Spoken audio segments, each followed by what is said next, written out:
Oi galerinha do YouTube, tudo bem com vocês? Hoje eu tô aqui pra mostrar pra vocês como que eu fiz a minha slime agorinha há pouco.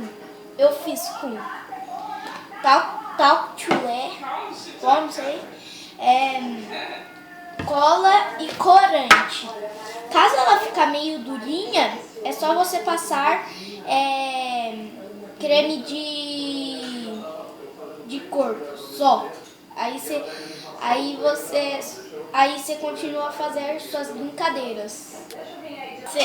Você bota a cola, o corante e o pó de chulé aos poucos. Aí quando ela fica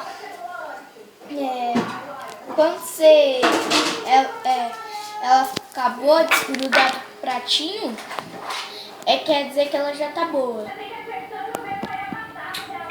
Tchau!